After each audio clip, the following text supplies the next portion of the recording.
Bonsoir à tous, bienvenue dans cette nouvelle édition de RTI Mani, votre magazine qui vous parle de banque, d'assurance, de finances et plus généralement de votre argent. Et avec moi, mon équipe de chroniqueurs qui est aussi présente encore ce mercredi. Qu'est-ce que vous nous réservez ce soir? Justine, ce sont bientôt les fêtes de fin d'année et pour faire plaisir à tous les coups, aujourd'hui je vais vous parler des chèques et des cartes cadeaux.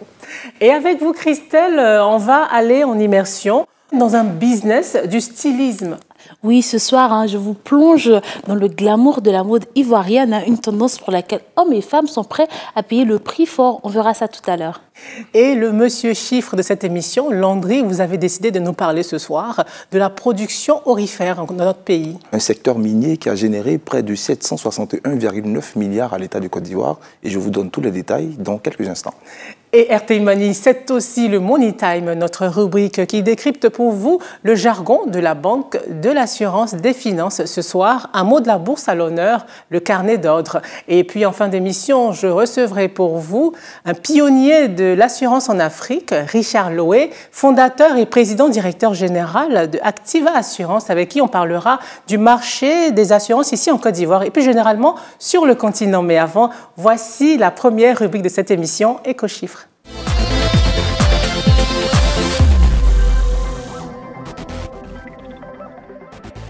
Alors Landry, avec vous ce soir, on parle de la croissance de la production aurifère en Côte d'Ivoire. La Côte d'Ivoire a vu sa production passer de 32,5 tonnes en 2019 à 38 tonnes en 2020. Parce qu'en 2010, figurez-vous, on ne produisait que 5,6 tonnes et la production a été multipliée par 6 pour s'établir à 38 tonnes. C'est une très belle performance qui a eu des répercussions au plan comptable parce que le secteur a généré plus de 761,9 milliards de francs CFA pour l'État de Côte d'Ivoire contre 582 milliards en 2018. Mais comment on explique ce bond de 5 tonnes il y a 10 ans à aujourd'hui 38 tonnes? Alors, les autorités ivoiriennes ont décidé de réviser le code minier ivoirien en 2014, un code minier qui est favorable aux investisseurs, qui a même remporté le prix du meilleur code minier lors de la conférence Mines and Money de Londres en décembre 2014. Il y a eu la limitation de la superficie exploitable à 400 km² contre 1000 km². Il y a aussi l'augmentation de la durée de validité de permis à 10 ans, renouvelable 2 ans. Il y a eu la réduction à 60 jours maximum de la durée de validité de délivrance de permis. Et à côté de cela, il y a eu un accord d'un certain nombre d'exonérations fiscales et douanières qui ont permis aux investisseurs de venir en Côte d'Ivoire. Donc toutes ces réformes ont permis à la Côte d'Ivoire de redynamiser sa production aurifère. Et qui sont les autres producteurs sur le continent? Le Ghana, qui est le premier producteur sur le continent africain, avec une capacité de production de 147 tonnes qui ont été extraites en 2019. En deuxième position, nous avons le Mali, qui a une capacité de production de 73 tonnes. Le Burkina Faso vient en troisième position avec une capacité de 64 tonnes. Dans le reste du continent, vous avez les pays comme l'Afrique du Sud, le Soudan, la Tanzanie qui en produisent. Mais la Côte d'Ivoire ne compte pas croiser les bras. Elle compte bonifier sa production à l'horizon 2025 à 50 tonnes, un secteur minier qui représente 5% du PIB ivoirien.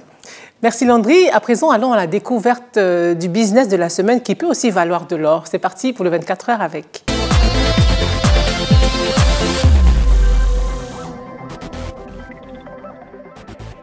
Christelle, ce soir avec vous, les mots d'ordre sont chic, paillettes, mode, stylisme. Dites-nous tout.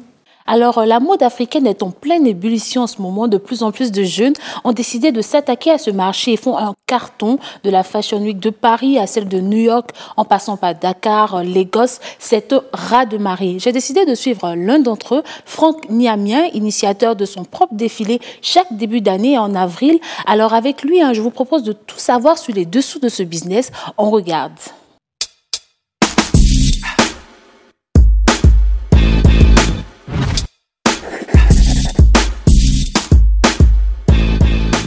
J'ai un objectif de 3 tenues haute couture cette semaine.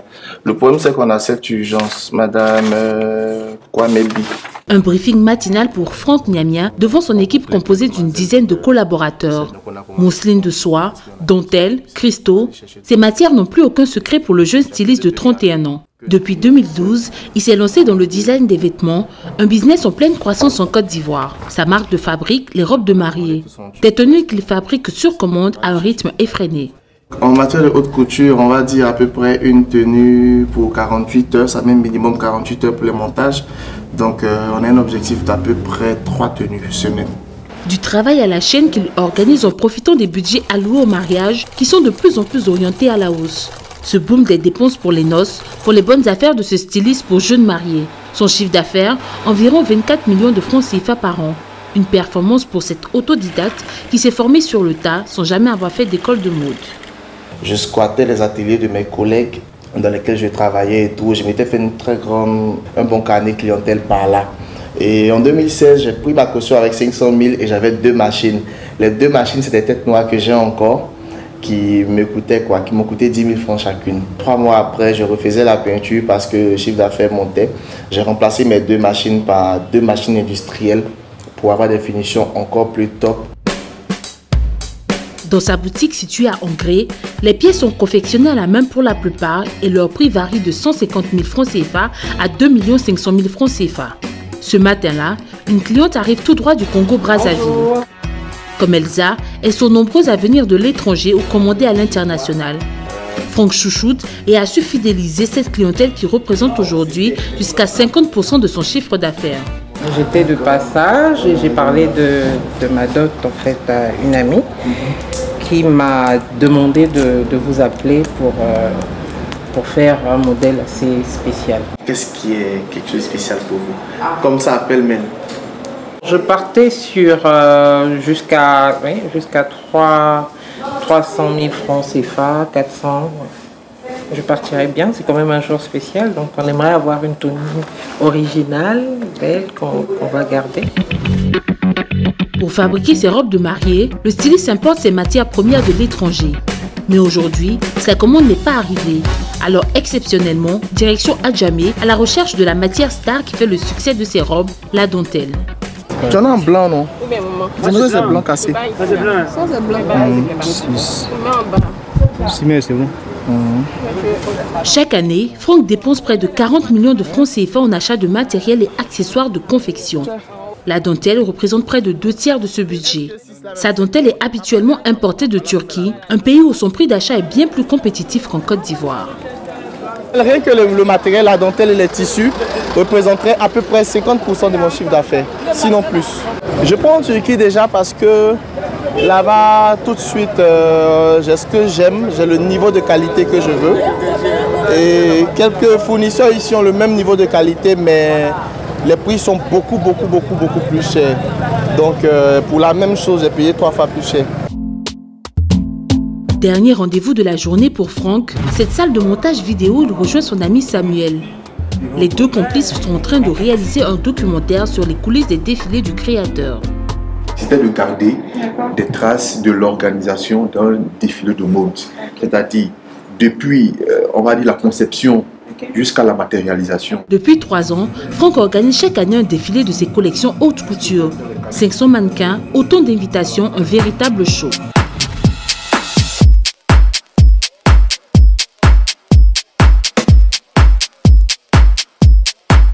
Pour Franck, une représentation comme celle-ci coûte près de 20 millions de francs CFA. Une somme importante, mais un investissement nécessaire pour le jeune homme. Car derrière, sa stratégie est d'abord commerciale. Un défilé, c'est s'offrir de la visibilité, de la notoriété et attirer de nouveaux clients.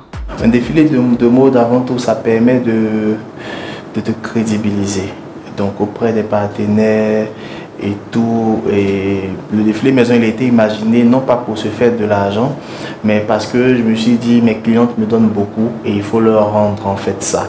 Il faut que chaque fois qu'elles déposent un vêtement chez moi, qu'elles soient fières parce que leur styliste a une certaine image et les convie à certains événements que d'autres n'ont pas forcément.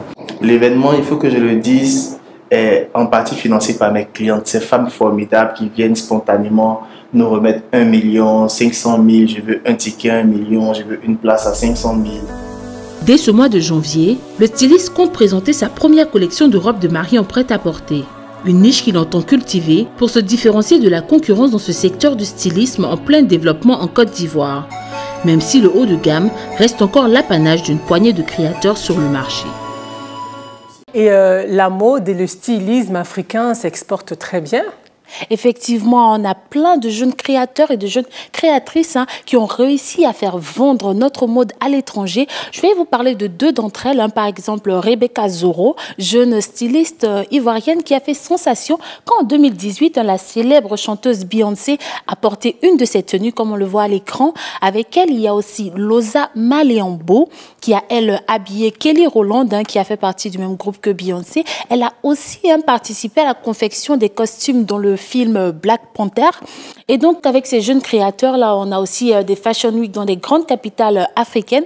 On a Afrique Fashion Show qui a fermé ses portes en novembre dernier et qui, à partir de l'année prochaine, va devenir Afrique Fashion Week. On a aussi la célèbre Dakar Fashion Week avec Adama Paris.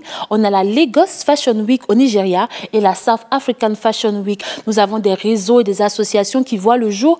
On a l'association des Fashion Week africaines dirigée par Isabelle Ando. On a aussi l'association des jeunes créateurs africains, AJCA, dirigée par Nadia Druid, et l'association des créateurs de mode de Côte d'Ivoire, dirigée par une créatrice, Diana Ronsin. Et donc tout ça pour professionnaliser et attirer vers nous toutes ces grandes marques et tous ces grands noms de la mode. Merci Christelle. À présent, voici les bons plans de Soraya.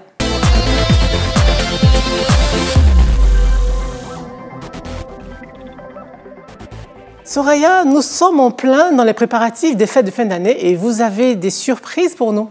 Comme vous le dites, les fêtes de fin d'année approchent. Et pendant cette période, plusieurs se posent la même question, quoi offrir comme cadeau? Eh bien, pour faire plaisir à tous les coups, je vous parle aujourd'hui des chèques et des cartes cadeaux. Et comment ça marche? Alors, à titre d'exemple, on a ici une enseigne de la grande distribution qui propose des cartes cadeaux de 10 000 francs CFA à 100 000 francs CFA. La personne qui reçoit ces cartes cadeaux peut acheter tout ce qu'elle veut dans tous les magasins de cette enseigne dans la limite du montant que contient cette carte. Alors cette carte est valable pendant 3 mois. Ici, on a affaire à un supermarché, donc pour se la procurer, il suffit de s'adresser à une hôtesse de caisse et de demander une carte cadeau et on vous donnera une carte cadeau. Aussi, ces cartes ont l'avantage de s'adapter à toutes les bourses, comme avec ici une enseigne d'ameublement qui propose des cartes cadeaux à 5 000 francs CFA. Là aussi jusqu'à 100 000 francs CFA. Alors, ces cartes cadeaux-là ne sont valables que dans les enseignes qui les délivrent? Ces cartes cadeaux, en général, sont émises par l'établissement qui la propose et elles ne sont utilisables que dans le réseau de l'enseigne qui la propose. À ce moment, ce sont des chèques et des cartes mono-enseignes. Mais vous avez aussi les chèques et les cartes multi-enseignes qui sont émises par des entreprises qui sont en collaboration avec plusieurs enseignes, des restaurants, des spas, des supermarchés. Vous pouvez donc les utiliser partout. Comme par exemple cette entreprise qui est une entreprise spécialisée dans la solution cadeau pour les particuliers et les entreprises, mais surtout pour les entreprises. Et le concept de cette entreprise, c'est faire plaisir, motiver ses collaborateurs, ses travailleurs, ses équipes à travers une gratification, en l'occurrence un cadeau. Et pour cela, l'entreprise propose non des cartes, mais plutôt des chèques cadeaux, des chèques mono-enseignes, des chèques multi-enseignes, des chèques personnalisés selon les orientations du client. Et ces chèques peuvent aller de 25 000 francs CFA jusqu'à 100 000 francs CFA. Merci à vous. On se retrouve la semaine prochaine. RT Money se poursuit dans un instant après la page pub. Vous regardez RT Money et vous faites bien, car dans quelques instants, je recevrai pour vous Richard Loé, président, directeur général et fondateur d'Activa Assurance, avec qui on parlera du marché des assurances ici en Côte d'Ivoire et plus généralement sur le continent. Mais avant, voici le Money Time, notre rubrique qui décrypte le jargon de la banque, des assurances et des finances. Ce soir, un mot de la bourse à l'honneur, le carnet d'ordre. Regardez.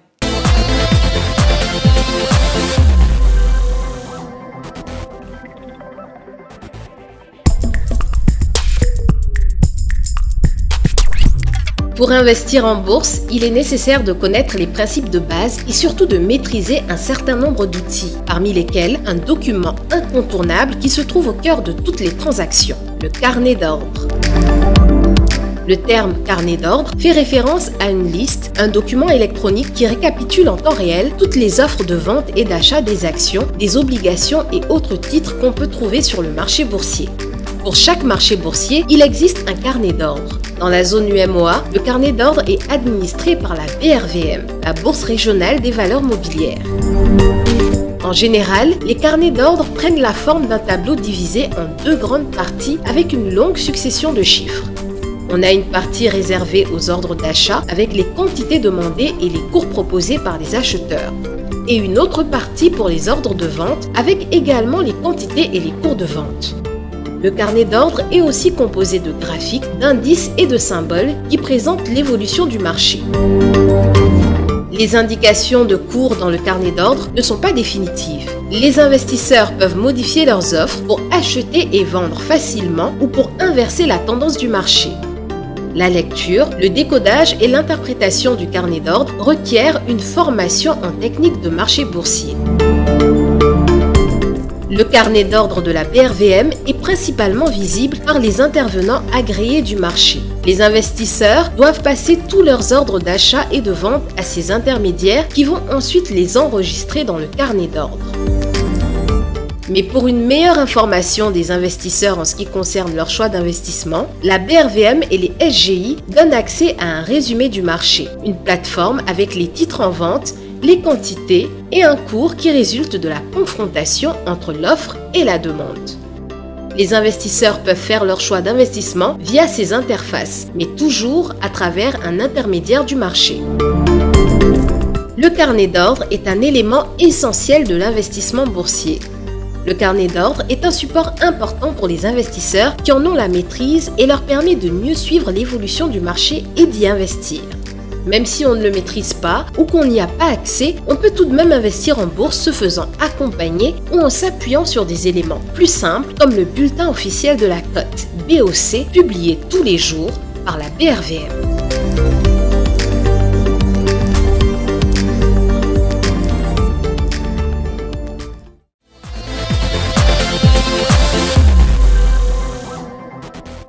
Il y a le président directeur général du groupe Activa, il est de passage à Abidjan et il a bien voulu être l'invité de ce numéro d'RTI Mani.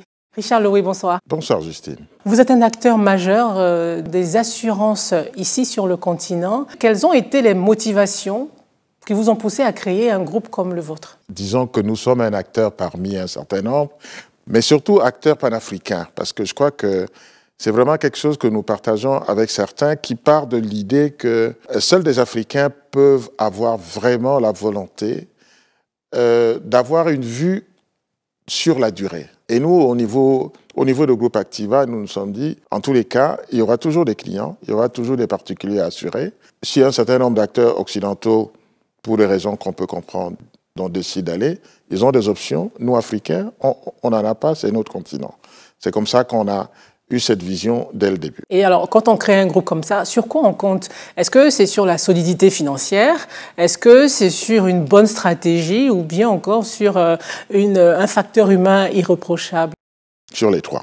J'ai coutume de dire que le capital d'une compagnie d'assurance n'est pas un capital financier, c'est un capital humain. Parce que c'est la qualité de service que vous donnez à vos clients qui vous permet d'en avoir toujours plus et surtout de fidéliser ceux que vous avez. Et la deuxième chose, évidemment, vous avez beau avoir le capital humain le plus riche possible, si vous n'avez pas quelques moyens financiers, vous ne pourrez pas vous déployer. Mais à la base de tout cela, il faut avoir la vision. Au niveau du groupe Activa, c'est vraiment pour nous un triptyque essentiel. Et alors, en ce moment, vous êtes sur les bords de la lagune Brié, où vous avez lancé Activa Côte d'Ivoire il y a quelques mois. Qu'est-ce que vous apportez concrètement de nouveau sur ce marché-là? Nous, au niveau du groupe Activa, nous commençons par l'écoute. Nous écoutons les clients, nous écoutons le particulier pour essayer de comprendre et de connaître ses besoins réels. C'est sur la base de cette écoute que nous allons maintenant construire des produits qui soient absolument conformes à ses besoins. Et vraiment, nous avons profondément la volonté d'avoir une approche inclusive de l'assurance s'agissant du particulier. Ensuite, de pouvoir donc avoir l'innovation, le sens de l'innovation suffisant pour pouvoir construire des produits qui correspondent exactement à l'écoute que nous avons pu avoir. Et le troisième élément, c'est évidemment la qualité de service. La qualité de service que nous devons avoir vis-à-vis de cette clientèle-là doit être vraiment à la mesure de leurs attentes. Vous imaginez par exemple en assurance automobile, Suivant que vous assurez peut-être la flotte d'un véhicule, un véhicule qui est immobilisé, l'entreprise peut avoir les moyens de substitution rapidement. Mais pour un particulier, c'est une immobilisation qui peut être pénalisante si ça dure.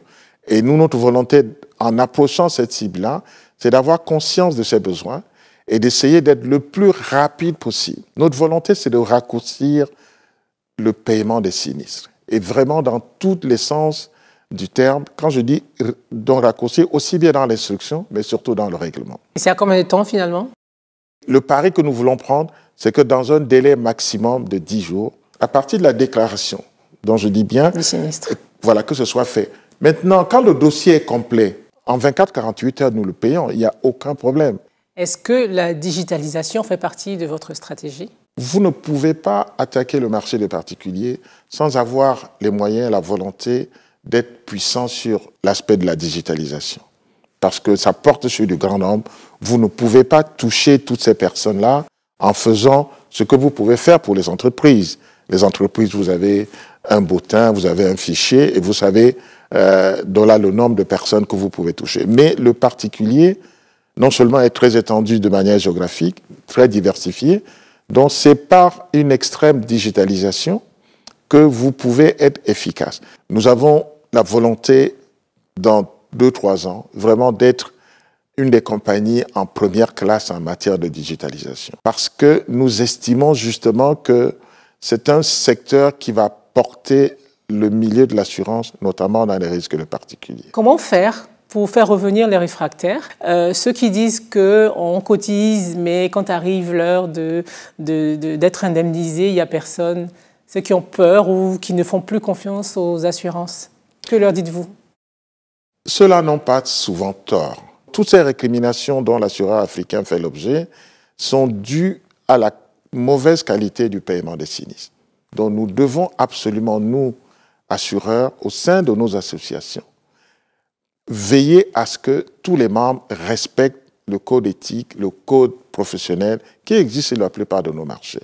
La deuxième chose, nous devons faire l'éducation de ces populations et vraiment essayer de les amener à comprendre qu'il n'est pas très prudent de consacrer autant d'énergie à investir pour acquérir quelque chose sans penser à préserver cette chose-là de l'aléatoire.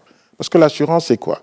C'est simplement cette technique de l'assureur qui consiste à vous dégager de ce qui est aléatoire dans la vie de l'entreprise, dans votre vie personnelle. Sur le marché de l'assurance en Afrique, est-ce qu'il y a quelque chose à améliorer? Définitivement, oui. Au niveau mondial, l'assurance africaine, c'est 2% de l'assurance mondiale.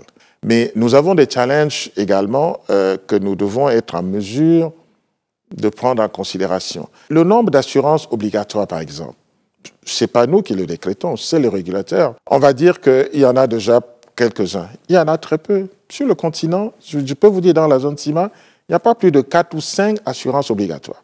Quand vous sortez de l'assurance automobile, encore la RC, vous prenez peut-être les tout risques chantier, l'assurance voyage, il n'y en a pas plus. Dans un pays pourtant libéral, comme la France ou les États-Unis, il y a plus de 120 assurances obligatoires. Donc, avec le régulateur, nous sommes en discussion, mais ça fait tellement d'années que je me dis, mais comment est-ce qu'ils ne perçoivent pas? Richard Loué, merci d'avoir répondu aux questions d'RTI Money. Merci beaucoup, Justine.